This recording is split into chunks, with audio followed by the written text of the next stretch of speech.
আমি আপনাদের অনেক পরিচিত লোক।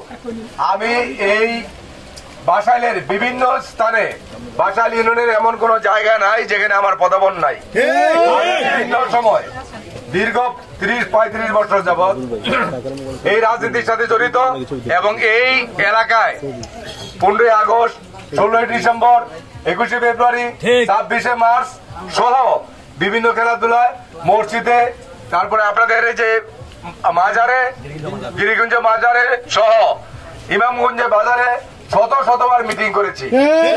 এর আগেও আপনারা দেখেছেন এমপি নির্বাচনের সময় আমি কিভাবে দিন রাত পরিশ্রম করে আমাদের উপজেলা চেয়ারম্যান সাহেবকে এমপি নির্বাচিত করেছি।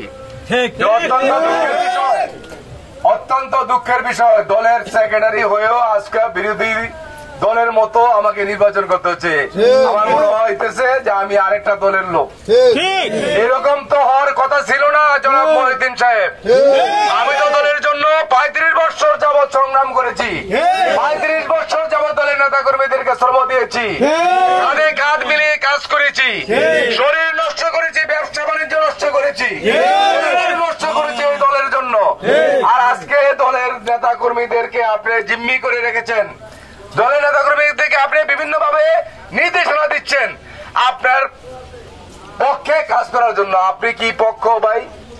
আমি দলের সেক্রেটারি, আপনি দলের সভাপতি, আমি তো আপনার প্রতিপক্ষ হওয়ার কথা নয়, আমি তো আপনার পক্ষে হওয়ার কথা ছিল। কিন্তু আপনি কি কারণে এই জনগণকে, দলের নেতা কর্মীদেরকে, অসংখ্য দলের নেতা কর্মীদেরকে আপনি বিভ্রান্ত করে আজকে এই দলের মধ্যে 3-4টা ভাগ সৃষ্টি করেছেন। দলের নেতা কর্মীরা আজকে বোবা কান্নে তাদের চোখের পানি ফেলে তারা আজকে আমার সামনে এসে বিভিন্ন ভাবে তাদের আকুতি জানায় যে আমরা অসহায়, আমরা ভোটের সময় ভোট দেব, কিন্তু আমরা এখন এই মুহূর্তে আমরা যদি কোনো কিছু করি আমাদের জন্য এই সমস্যা সেই সমস্যা। কেন ভাই? আমি দলের সেক্রেটারি জেনারেল, আমার পক্ষে কাজ করবে, এটাই তো জননেত্রী শেখ হাসিনার নির্দেশ, নির্দেশ। তাহলে কেন তাদেরকে জিম্মি করে রাখা, তাদেরকে এম্বার্গো দেওয়া, তাদেরকে ব্লক করা, এটা তো আসলে সঠিক নয়। আমি আপনাকে এখন অনুরোধ করব, আপনি এমপি হিসেবে নির্বাচিত হয়েছেন, আমাদের সর্বোচ্চ সহযোগিতায় আপনি এমপি হয়েছেন, আপনি এখন এমপি থাকেন, আমাদের কোনো দুঃখ নাই, আমরা আরো খুশি। কিন্তু আপনার কর্মকাণ্ড এই জনগণের মাঝে যাতে বিতর্কিত না হয়, জনগণ যাতে আপনাকে বিতর্কিত ব্যক্তি হিসাবে না জানে, সেই লক্ষ্যে আপনি নিরপেক্ষ ভূমিকা পালন করেন।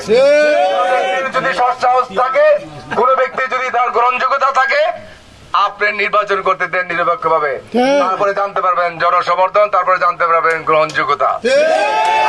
আপনি এমপি হয়ে যদি একটা ব্যক্তিকে এমনি ভাবে বিভিন্ন জায়গায় বিভিন্ন ভাবে উস্কানি দেন, টেলিফোন করেন, তাদেরকে প্ররোচনা দেন, তাদেরকে ঢাকায় নিয়ে যান, বিভিন্ন কাজকর্মের লোভ লালসা দেখান, এটা তো দলের জন্য খুব শুভ জিনিস নয়।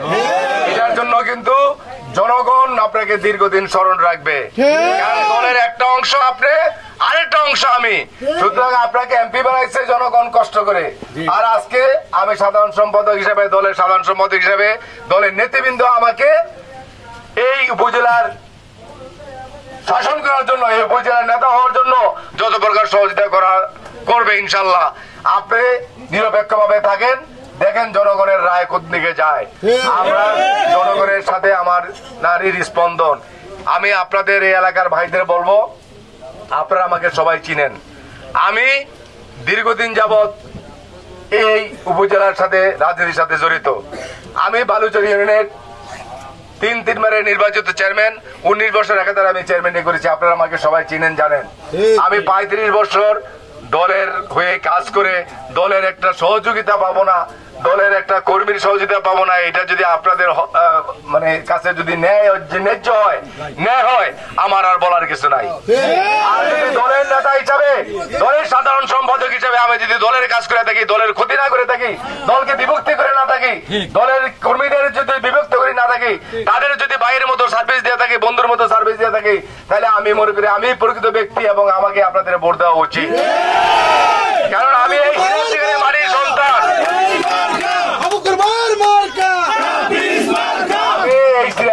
মাটির সন্তান, আমার জন্ম এই মাটিতে, আমার জন্ম বালুচরে, আমি আপনাদের সন্তান।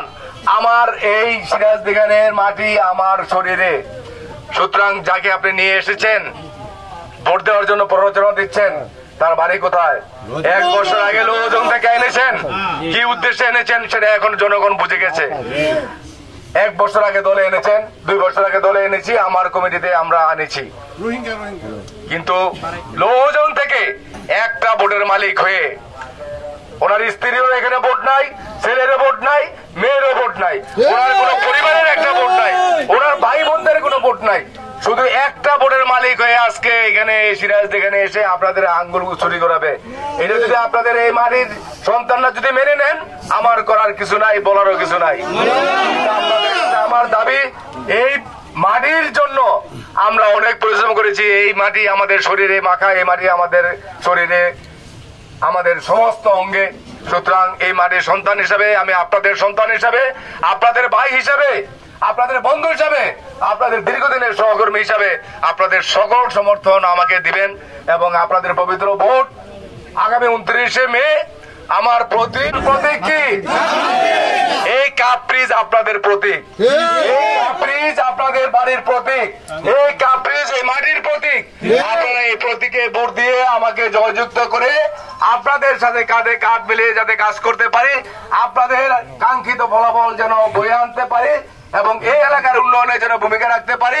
এই এলাকার অবহেলিত রাস্তাঘাট যেগুলি এখনো হয় নাই, যেগুলি এখনো গাড়ি নিয়ে আসা যায় না, সেই সমস্ত রাস্তাঘাট যেন আমরা সহজেই করতে পারি, সেই লক্ষ্যে আপনাদের সকলের সহযোগিতা, দোয়া এবং ভোট চাই আমার প্রত্যেক কাপ ব্রিজ মার্কায়।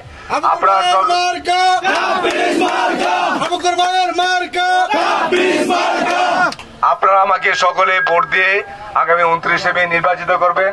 সেই হাসি আপনাদের নিয়ে হাসবো, আপনাদের নিয়ে সামনে এগিয়ে যাব, এই আশাবাদ ব্যক্ত করে আপনারা এত রাত পর্যন্ত এখানে বসে আছেন। আমি অত্যন্ত ক্লান্ত, সকাল 9টায় বার হয়েছি, এখন রাত্রে 10টা, সুতরাং আমিও ক্লান্ত হয়ে গেছি। আমার এমন একটা দিন বিরতি নাই যে আমি আবার কালকে রেস্ট নিতে পারবো। সুতরাং আপনাদের কাছে আমি এখনই বিদায় নিতে চাই। আপনারা যে কটা দিন বাকি আছে মেহরবানি করে ভাইরা আমার, বোনেরা আমার, আপনারা ঘরে ঘরে যে মা বোনদের কাছে ভোট চাইবেন, কারণ মা বোনরা আমাদের সমাজের অর্ধেক ভোটের বেশি। আপনারা যদি পুরুষরা সব ভোট